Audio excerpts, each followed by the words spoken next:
Forbes India presents M Connect, powered by Marmo Solutions. Hello and welcome to M Connect, celebrating architectural excellence and innovation. I'm Radhika Sinha. Our theme today is City Imprints, an exploration of the deep, often unspoken relationship between architects and the urban worlds they inhabit. Cities are not just backdrops, they breathe, change, surprise, and even shape the work of those who build within them. And today we are joined by three brilliant architects who have spent their careers decoding the soul of the cities they call home. In the studio we have with us Dinesh Panwar, founder, principal architect, Urbanscape.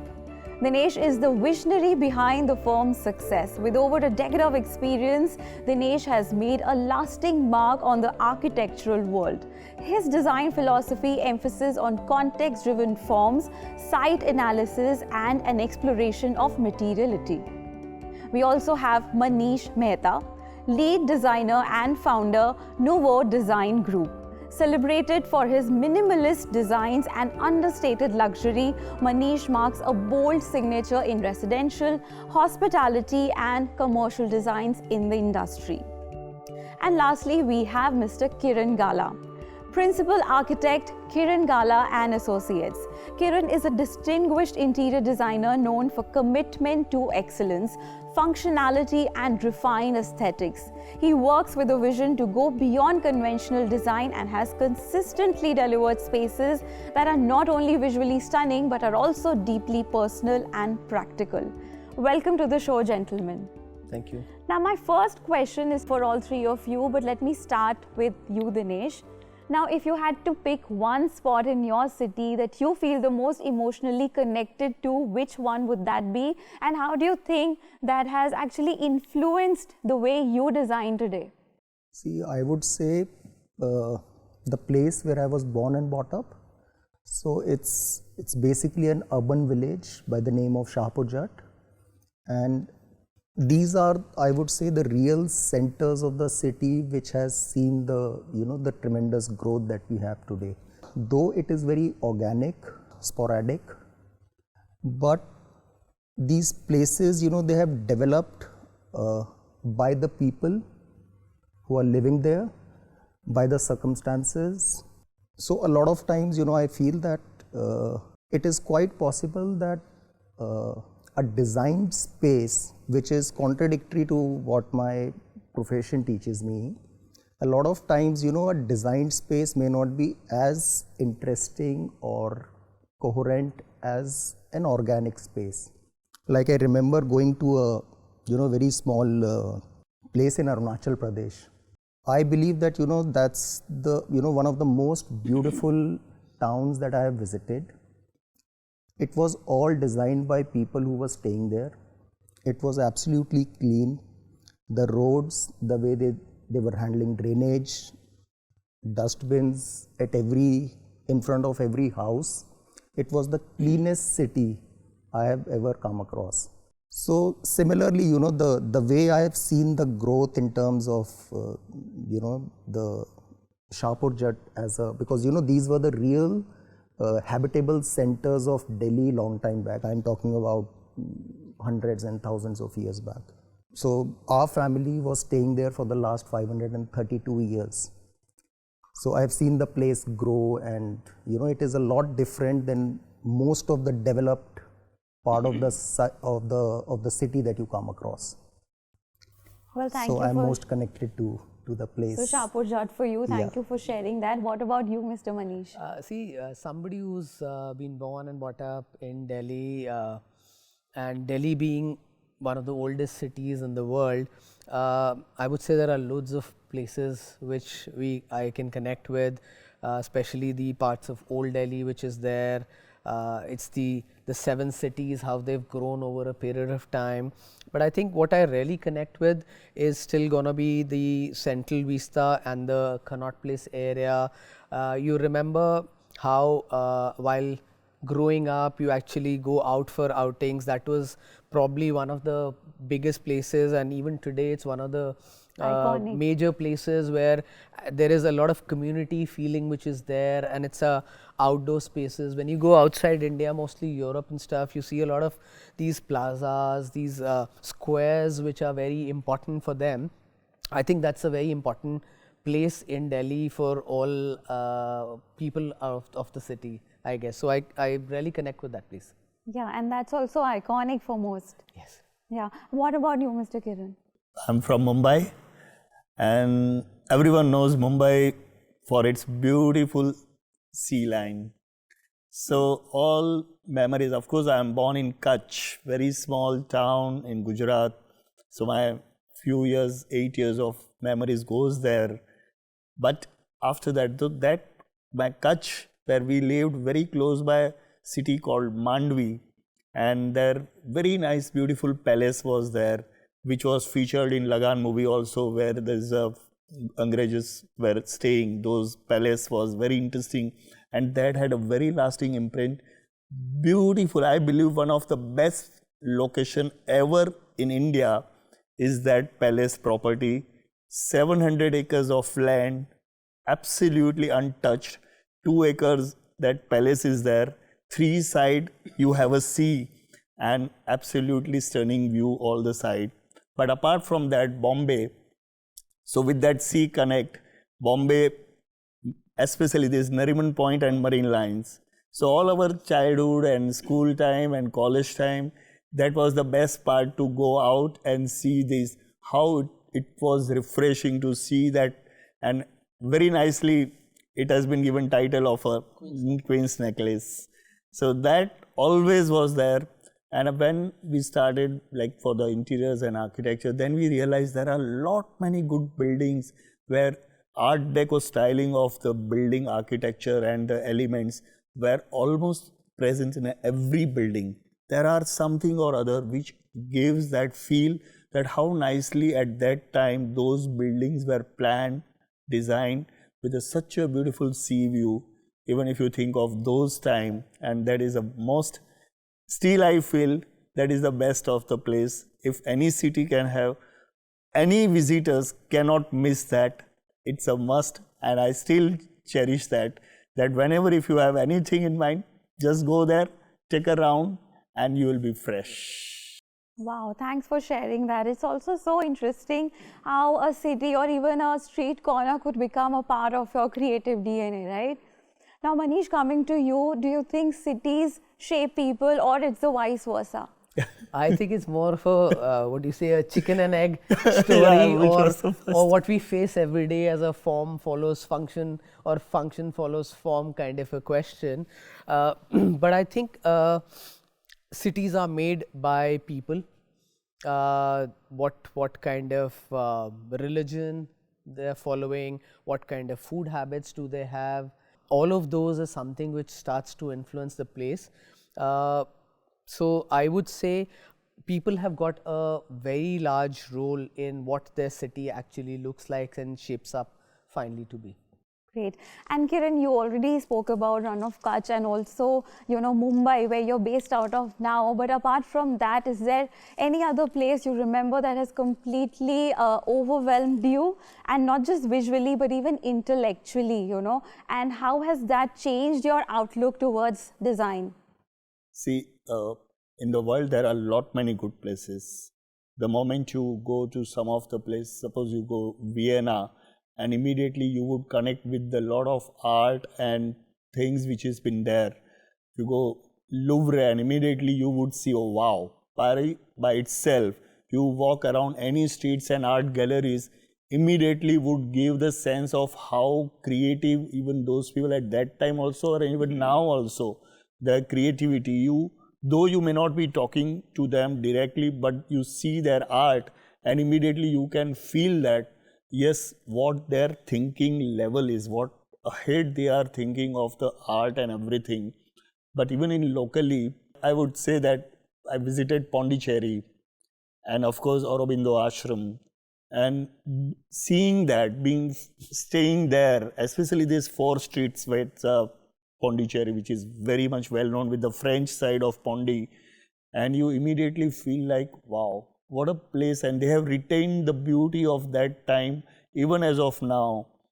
And various ashrams and various places what they have, and as you enter you feel really connecting. Aurobindo ashram, you go and you see and read their thinking at that, and it immediately connect you with both the way, religious way, humanity and their creativity.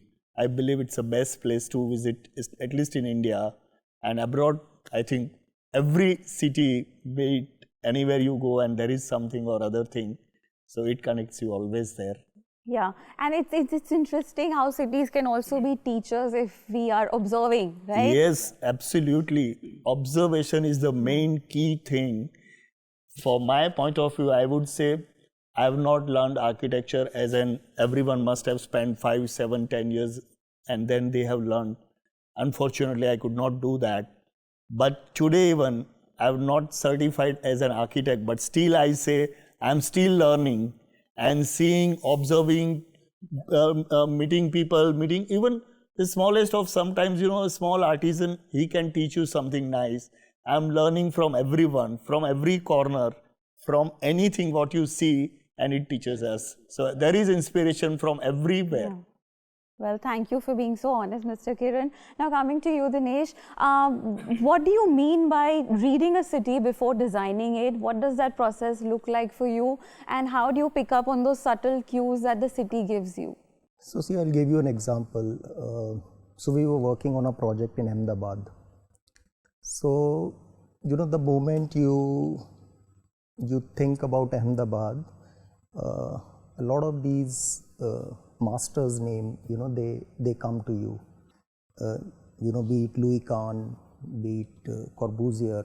So the city is already very much influenced by the architecture that they have produced, and it has become their way of life. I strongly believe that the best form of architecture is vernacular architecture in a contemporary setting. It must belong to the people who reside in that particular part of the place. It must respond to the climate, the materiality, the people, culture. It is all part of that. So it has to be vernacular in nature, and what we realized was that Ahmedabad, with a very strong sense of design and the materiality, we instantly connect to the place, and then subsequently, like working on a project in Kishangarh and Ajmer, the materials that you come across, the craftsmanship that belongs to that place, those things, they itself guide you to the design process. Very true. Right, so you have a context, yeah. All of these places have got a very strong context to themselves. So that is, I think, the guiding force probably, or at least the start point for moving ahead with your design. And then next, like you said, you've got the local material which is there, the culture of that place. Those are the other guiding factors, I guess, which probably make up the whole. And so people start accepting it because they feel connected to those materials. Like a lot of very good, well designed cities like Dubai, Singapore, there is something that is missing. Yeah, lots They don't have missing. soul. Everything is simply perfect. No, so the same city could be anywhere in the world actually, because it's again lacking that context is what it is. It doesn't say that this belongs to this particular place. A lot of those buildings, again, you see all across the metros, these glass boxes which are coming up everywhere, they simply don't have any context in that sense. They're not relating, or they're not set in that particular place. So I guess that is very important again while Yeah, before I think designing. the main thing is that what they don't have the soul. Yeah, they actually. don't have the soul because of that. So it's almost like studying the city, and also the city is giving you a brief, and city Absolutely. is Yes, telling you always. what the city needs, right? Absolutely. Okay. And Manish, tell me something. Do you think that cities carry memories? And if yes, how do you hold on to that memory while creating something new? So it's more like what we were just discussing, just to carry on. Absolutely, each city has got its own memory. A lot, especially in India, each city's got a lot of relevance. If you go to places like Banaras and stuff, right, where there's a religious angle, or you go to a Ayodhya, or you go to a Vrindavan, Mathura, they've got their religion's connotation which is there. Even beyond that, each city has got its own culture, what is the food habits of the people, what they eat, how they move around, what is the kind of employment that they have in that spaces. All of that, I guess, the climate of that place, all of those actually leave behind memories. Whenever you go to any space, you remember it by all of those kind of things. So definitely I feel all cities, there is memories which built upon them. Yeah, but do you find it challenging to kind of, where you have to preserve the history as well and also create something new? I think it is very challenging, but again, that's the whole joy of being an architect and trying to develop, where you can actually make a difference with each of your projects in a place. It is a challenge to keep all of this, but like we were discussing, that becomes the base which gives the soul to the project. If you can take care of all of those elements and then design keeping all of that in mind, sometimes we do it very directly, and sometimes you can do it in a very subtle way, where the form of the project is actually taking inspiration from things which are around, and sometimes there are more subtler ways of actually executing it. Yeah, the space plays a very important place, and the context very important to get it correct. Now, if you had to reimagine or revisualize a part of your city or some other place, misused and neglected space, which one would that be, and what would you do with that? How would you recreate it? I believe, with the due respect to everyone, but in India, our civic sense is so poor. Authentically, we really lacking that in every aspect we say. And I believe we really need to improve. We have such a huge coastline. We have such a nice, almost everywhere in India like we have. And the moment, even if I went to Sri Lanka, maybe a smaller country to that, maybe a less, I think, GDP or anything you say, Vietnam, they also have very nice. But see how they have retained the beauty of that. And I think we are spoiling it. We are really damaging our nature. What God has gifted to us is another level of beauty in every corner in India. But we really, I feel very sad to say for everyone that we must use our better civic sense to make it better cities, better places, and better country. I think that is very important. I think if each one thinks in that direction, I think over a period of time, and we as architects and developers for those for each cities, I think if you're all thinking in the same direction, that change should happen, I guess. And Dinesh, how would you define dignity in urban living? How do you build on that through your design, through your work? See, I think the biggest achievement would be, if we could, manage to design for everybody. So like, in Europe, you see a lot of these commercial institutional buildings, they are designed for everyone around, and not just to the people who are using that particular building. I remember a couple of buildings by Herzog de Meuron. So they, just lifted the entire building up, left the entire ground for the community, for people, for... But, we have this habit of, contain everything, keeping everyone not seeing the larger picture, out, I guess, in a place, yeah. Not allowed to park inside, park on the roads, the building, that commercial building, you cannot. So it's too restrictive, I don't know, nothing belongs to a commoner. So, that dignity will come.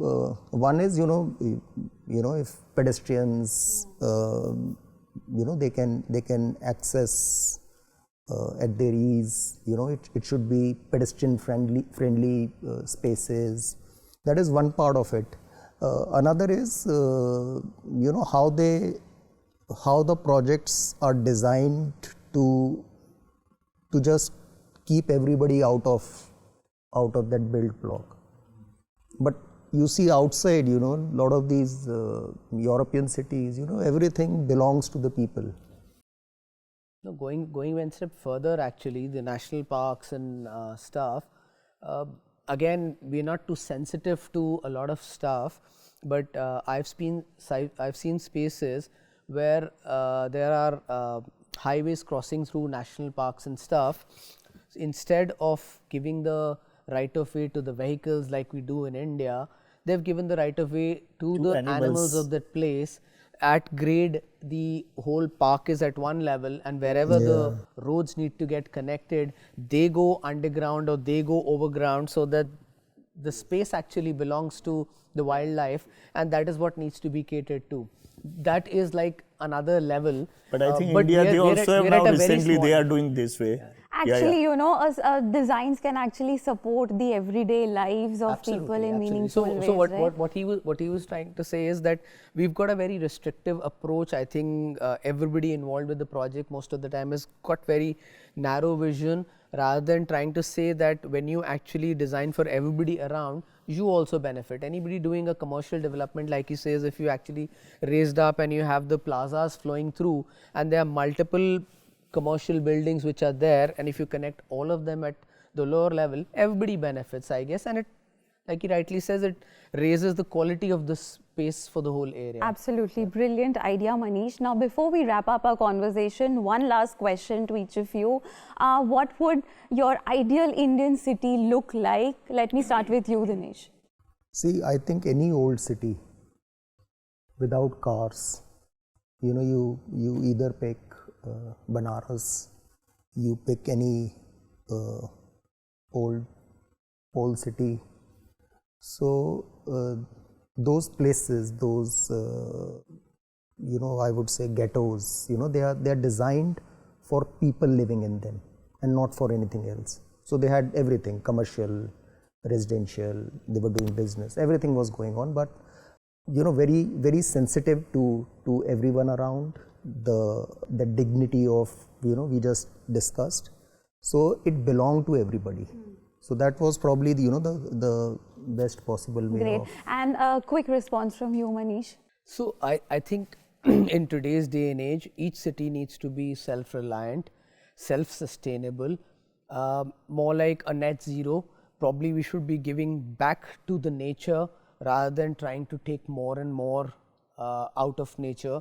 I think any city which is designed to take care of that is probably an ideal city for me today. Absolutely great. And what about you, Mr. Kiran? Yeah, I believe the same way, the same philosophy. Every city should give you chance to live on your way, and same way you live and let others live happily. So there is a space, not only physical space, for the space mentally also, for everyone, because everyone needs that, where you really, how you grow is not only about physical space or a square feet wise, but even the mental space, the peace of mind, the joy, the happiness. If any city can give you, that would be the ideal city, I believe. Great. Thank you so much, gentlemen. It was lovely talking to you guys, and it's actually so interesting to see how each of you read city and designs in your own unique way. Thank you so much. Thank you, MConnect, and of course for this very nice, beautiful session what we had and interacting with all of you. It was wonderful. Thank you. Well, what a thought-provoking ride through the layered landscapes of our cities. From rules bent for empathy to memories etched into skylines and finding silence amidst noise. Today reminded us that architecture isn't just about structures, it's also about stories. I'm Radhika Sinha and you've been watching MConnect, celebrating architectural excellence and innovation. Until next time, keep listening to your city. Forbes India presents MConnect, powered by Marmo Solutions.